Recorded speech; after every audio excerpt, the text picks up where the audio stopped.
সুধীবৃন্দ, এবারে স্বাগত বক্তব্য রাখছেন institution of diploma engineers Bangladesh IDEB সাধারণ সম্পাদক এবং international conference on TVET for sustainable development 2015 এর স্টিয়ারিং কমিটির সদস্য সচিব জনাব Mohammad Shamsur Rahman.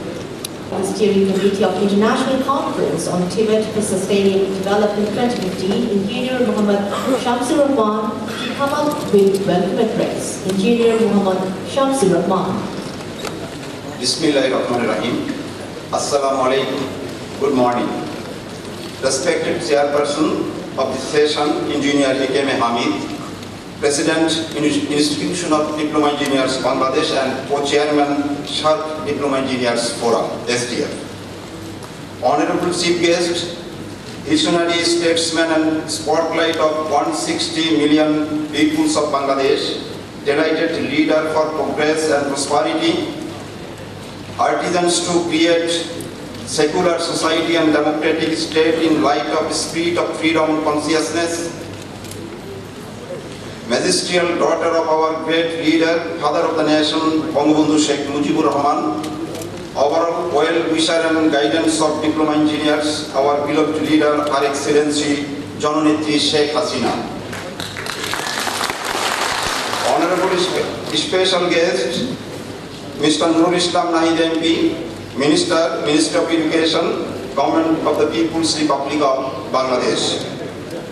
Distinguished TVET leader and our co-organizer, Dr. Muhammad Naim Yaqub, Co-Chairman, Steering Committee and Director General of Colombo Staff College, Manila, Philippines.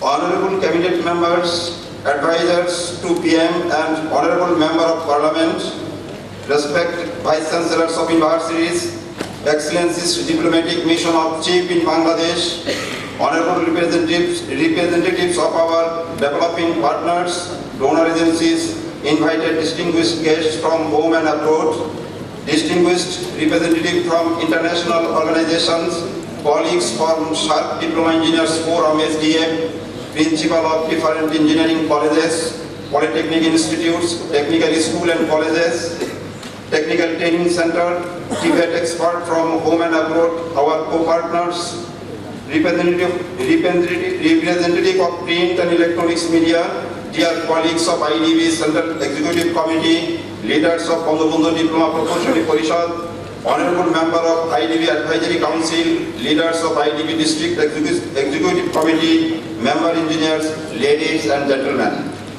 I, on behalf of Conference Steering Committee, welcome you all in the inaugural session of First International Conference on Technical Education and Vocational Education Training for Sustainable Development, jointly organized by Institution of Diploma Engineers Bangladesh, IDEB and Colombo Staff College, Manila, Philippines. Honorable Chief Guest, special guest and audience, at the beginning of my speech, I recall with deep respect to our great leader, father of the nation, Colombo Sheikh Mujibur Rahman, and his family members. We lost them in the terrible night on 15th August 1975.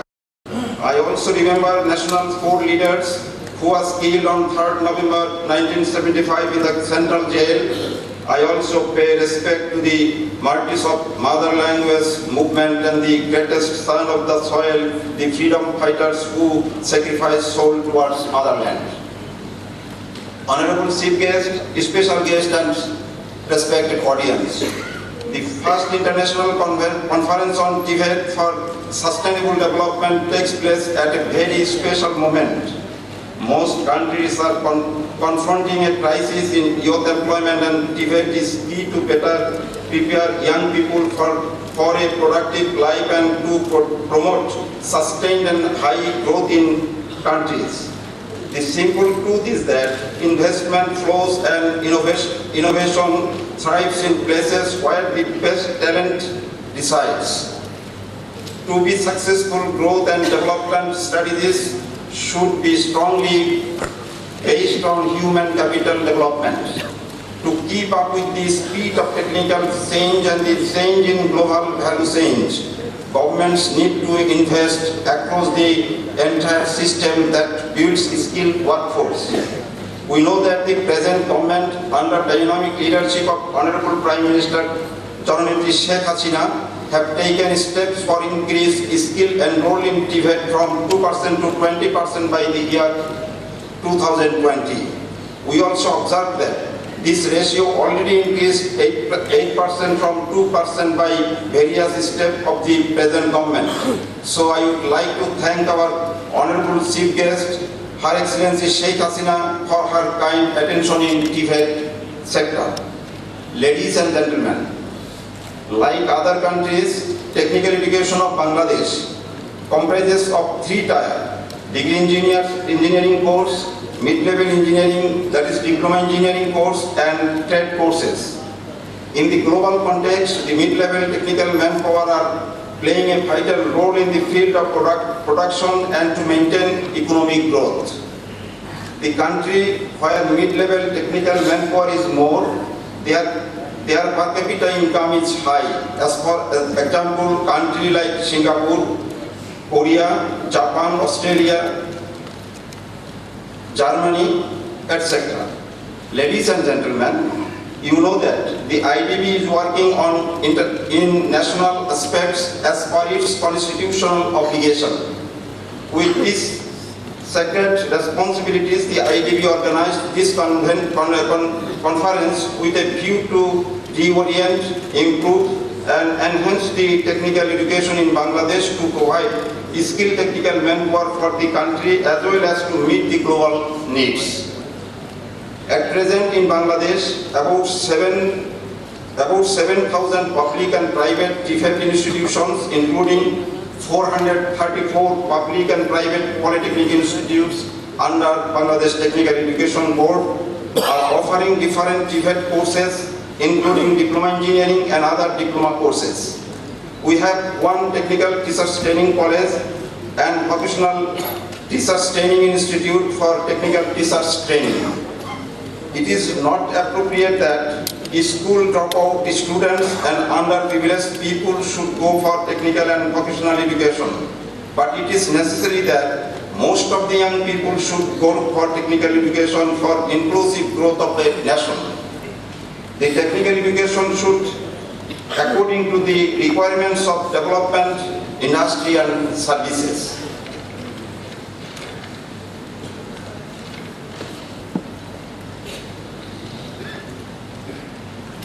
Dear audience, TVET in the middle of that spectrum and in fact provides a bridge from the world of education to the world of work. We appreciate very much that UNESCO has been instrumental in setting up the interagency group on TVET in which the ILO also participates. Especially, I would like to argue first that this coordination is urgently needed to respond to the serious youth employment crisis affecting many countries today. And second, that in the longer term, it is essential to prepare as many workers as possible for the labor market and make a skilled workforce a driver of change, development and improvement in living standards. Economic inactivity of young people has increased very substantially. Young people who are not in education, not in training and not employed are at serious risk of a long-term unemployment and social exclusion long into adulthood. And given the large number, we are talking of a whole generation scarred by inability to obtain a good first job with consequence for the rest of their lives. And it also places their societies at risk of social strife today and lower growth in the future. In developing countries, the young people who are in the labor force, more than 150 million, live in extreme poverty, the result of low skill, low productivity work and of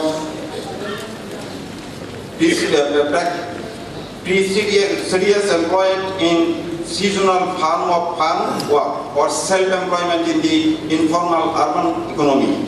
They often lack good quality primary education that would open the door to TVET and better jobs. However, As is well known, many countries face the challenges of improving the quality of secondary and tertiary education. Rethinking TVET to transform prospects for young peoples, building on this progress in primary education, how can TVET be more effective in moving more young people into productive and decent work? It was found that 3 ingredients are key to success: apprenticeships, entrepreneurship, and employment services. Ladies and gentlemen, these 3 factors, apprenticeships, entrepreneurships, and employment services, can help young people make the transition from school and training to decent work. But there is no supply side fix for youth employment. Economics need to generate more jobs, and for this, investment and entrepreneurship must thrive. In the long run, skills development is transformation. This brings me to my second main point.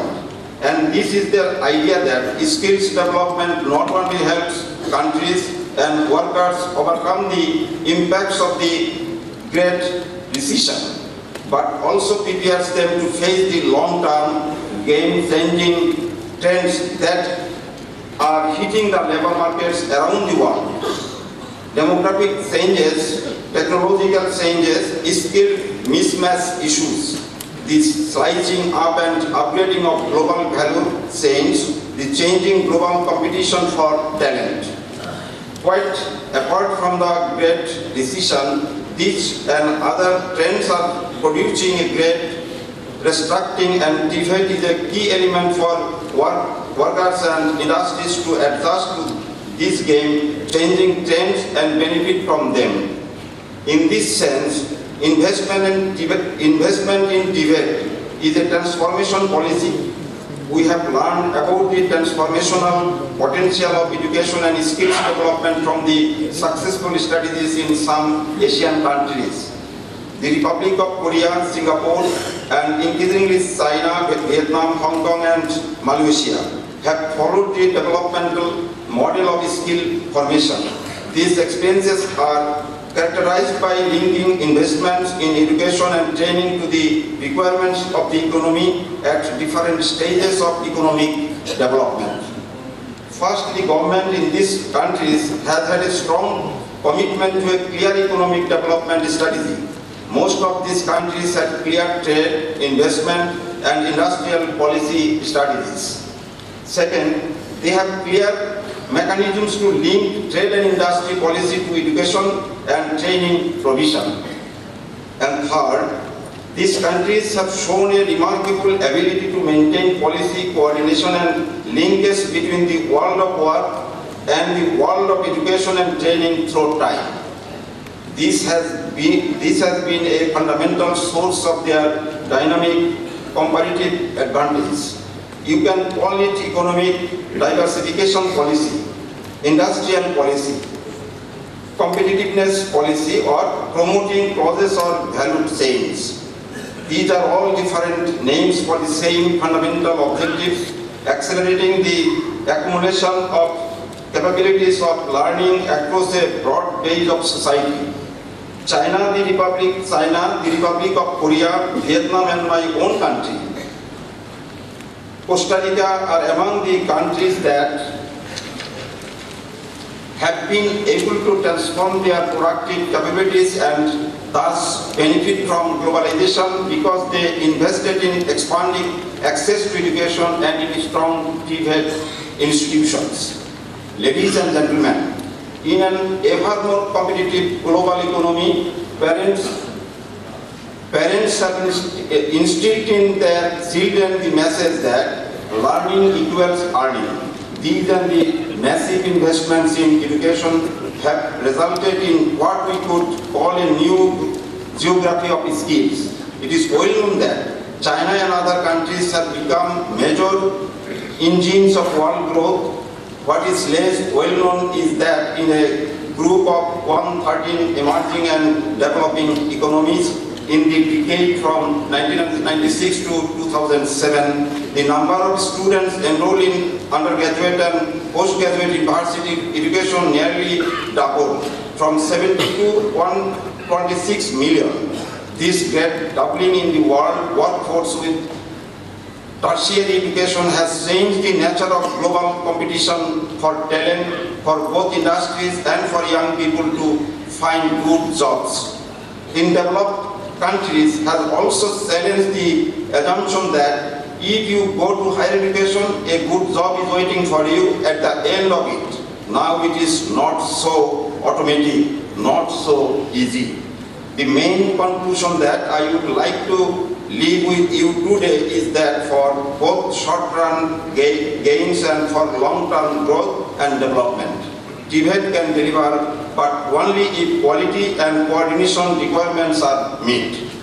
The IDEB vision of how to build bridges between the world of work and the world of education and training is based on agreements between governments, employer organizations, and trade unions. A global policy approach in this area was reached in the 2008 resolution on skills for improved productivity. Employment growth and development and reflected in the G20 training strategy for strong, sustained and balanced growth that was prepared by the ILO. These agreements reflect the important lessons from international experience that I just mentioned and others. And my last point is this, as I say, there is no supply side fix for youth unemployment and for transforming development trajectories in many countries. The problem is not only structural and on the supply side, but a serious short-term deficiency of aggregate demand. Many countries are facing stringent fiscal and debt constraints, and the challenge is really not only for ministries of education and labor, but also for ministries of finance, trade and industry. This conference is a very timely moment to remind policy makers around the world that countries face a clear choice. Invest in education and training and public employment services now or bear the cost later from social strife and wasted potential as digitalization youth become increasingly excluded from economic and social life. Ladies and gentlemen, the IDEB is very much thankful to Colombo and Staff College for coming forward to hold this international conference in response to the Ministry of Education MOU signed between IDEB and CPSC. We are thankful to the Ministry of Education for the generous support to hold this conference. The Directorate of Technical Education, Bangladesh Technical Education Board, the International Labour Organization ILO, Skills Training Enhancement Project STEP, National Skill Development Council, Secretariat, Canada and World Bank for this wholehearted support us. In fact, their support to encourage us to take place the conference. We are thankful to these organizations. We are also thankful to Australia Swinburne University to take the trouble to join us. I once again offer my thanks and gratitude to our Honorable Chief Guest, Her Excellency Sheikh Hasina, for her kind presence here and patient hearing. We hope that the outcome of the conference will give a clear mandate for us. We also hope that the recommendations of the conference will be actively considered by the government. I also offer my thanks and gratitude to our special guests and distinguished guests and participants on behalf of the conference management. Thank you for your attention on behalf of the conference steering committee. Thank you all.